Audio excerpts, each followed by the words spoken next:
ሰላም ቤተሰብ እንዴት ናችሁ? ሰላም ናችሁ? ባላችሁበት ሰላማችሁ ብዝት ይበል። ቤተሰብ ያልሆናችሁ ቤተሰብ እየሆናችሁ ዛሬ ለየት ባለ ነገር ነው የመጣሁት። ይህን ቪዲዮ ስትጀምሩ በላይክ አረብ ሀገር ለመሄድ ያስባችሁ፣ በተለይ ደግሞ ከአረብ ሀገር ተመልሳችሁ ከሀገር ለመውጣት ስታስቡ በተለያየ ምክንያት ሊሆን ይችላል። በተለይ ደግሞ ወደ አረብ ሀገር ለመሄድ ችግር የገጠማችሁ ኑ ልንገራችሁ ችግሩ ምን እንደሆነ። በተለያየ ምክንያት ለቀራችሁ ኑ አድምጡ። ምናልባትም የብዙ ሰዎችን ችግር ልንፈታ እንችላለን፣ ልንቀርፍም እንችላለን።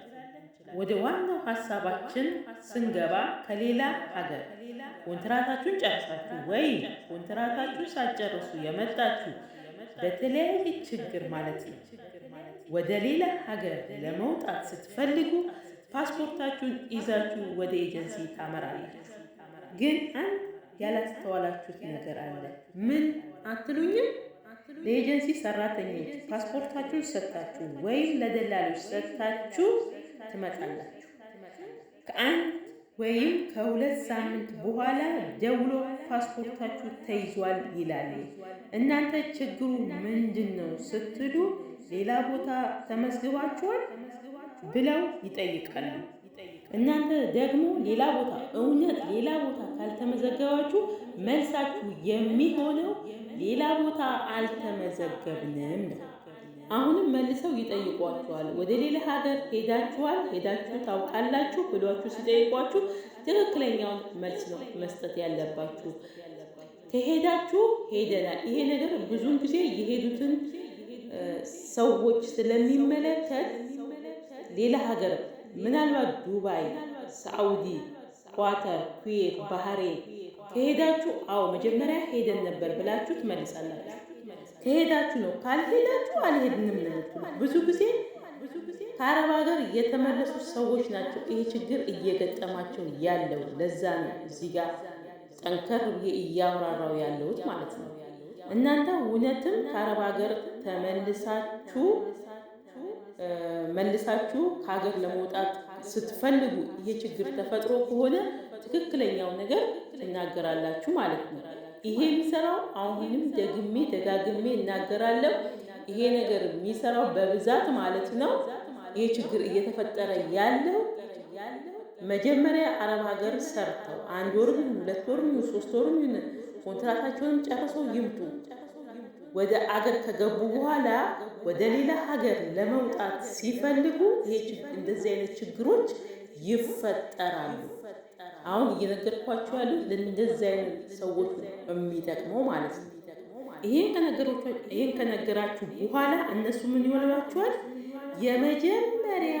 እናንተ የመጀመሪያው ኤጀንሲ አመልክታችሁ ከሆነ ብዙ ጊዜ እንደዚህ አይነት ችግሮች አይፈጠሩም።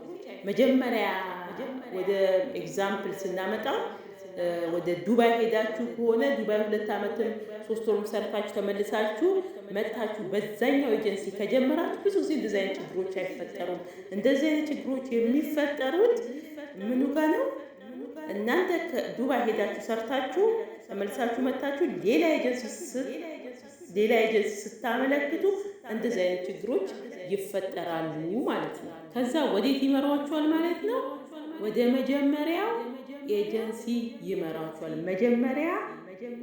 መጀመሪያ ከሀገር ስትወጡ የወጣችሁበት ኤጀንሲ እዛ ኤጀንሲ ይመራችኋል ማለት ነው። ኤጀንሲ ከቀየራችሁ ነው ማለት ወደዛ ሲመራችሁ እዛ ያሉት ደግሞ የሲስተም ችግር ነው ይሏችኋል። የሲስተም ችግር ነው።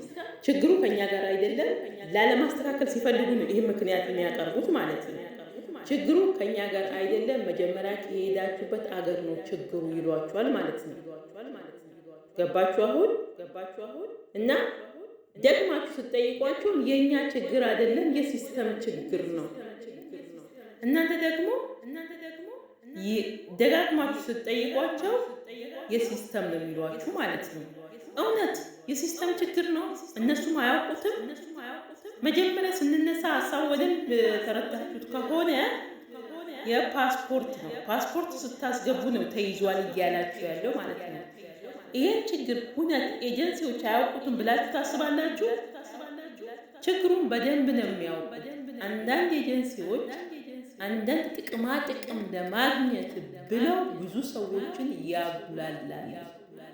የኑሮ ሲስተም ጠፍቶብን መሰለኝ ወደ አረብ ሀገር የምንሰደደው። እነሱ መልሰው ሌላ ሲስተም። ይሄን ግራ የገባሁኝ መልሳችሁ ግራ አታጋቡ። እውነቱ ምን መሰላችሁ? እውነቱ መጀመሪያ የሄዳችሁበት ኤጀንሲ ፓስፖርታችሁና ሲዩሲ ሲስተም ውስጥ ስላለ ሌላ ኤጀንሲ ሄዳችሁ ስታመለክቱ ተይዟል ይሏቸዋል።